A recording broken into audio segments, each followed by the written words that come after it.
తర్వాత ఇది ఇప్పుడు వచ్చిన మెసేజ్. తర్వాత మధ్యాహ్నం ఇంకో మెసేజ్ వచ్చింది. ఏమిటంటే లంచ్ చేస్తున్నప్పుడు. ఆ మెసేజ్ ఏంటంటే పెళ్ళైన ప్రతి స్త్రీ, పెళ్ళై ఉద్యోగం చేస్తున్న ప్రతి స్త్రీ, ఉద్యోగం చేస్తున్న ప్రతి స్త్రీ తెలుసుకోవాల్సిన విషయం. ఏంటి అదంటే, నాకు కావాల్సిన వస్తువులన్నీ నేను కొనుక్కుంటాను. నా భర్తను అడగాల్సిన అవసరం ఏంటి? నా భర్త నాకేది కావాలన్నా సరే, నేను సంపాదించాననుకో, నేనెవ్వరిని అడగాల్సిన అవసరం లేదు అని అనుకుంటున్నారు. కానీ ఇంతకుముందు కాలంలో భార్యకి ఏమి కావాలన్నా సరే భర్త తెచ్చిపెట్టేవాడు. అయితే ఆ భార్య తనని తను అన్‌కండిషనల్‌గా ప్రేమించుకుంటే గనక ఏది కావాలన్నా సరే ఆ భర్త అడగకముందు తీసుకొచ్చిస్తాడు.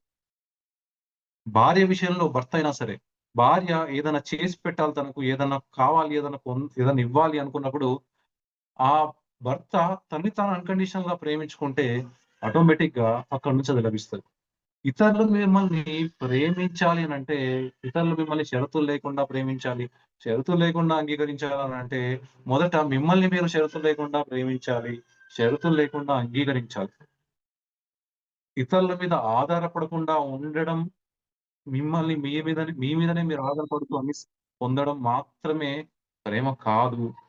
మిమ్మల్ని మీరు అన్‌కండిషనల్‌గా ప్రేమించుకున్నప్పుడు మీకోసం మీరు ప్రత్యేకంగా ఏది చేయాల్సిన పని లేదు. అవన్నీ వెతుక్కుంటూ వస్తాయి.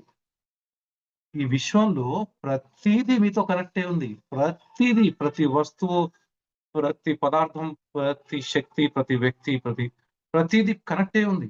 మీ లోపల అన్‌కండిషనల్ లవ్ ఎప్పుడైతే ఉద్భవిస్తుందో, అప్పుడు అవన్నీ మిమ్మల్ని వెతుక్కుంటూ వస్తాయి.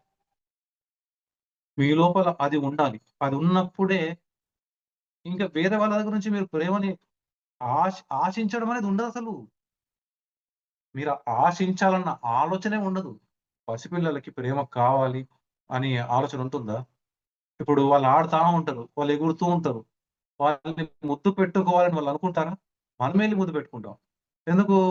వాళ్ళు ఆనందంగా ఉన్నారు. వాళ్ళందరి దగ్గర నుంచి ప్రేమ పొందే వైబ్రేషన్‌లో ఉన్నారు.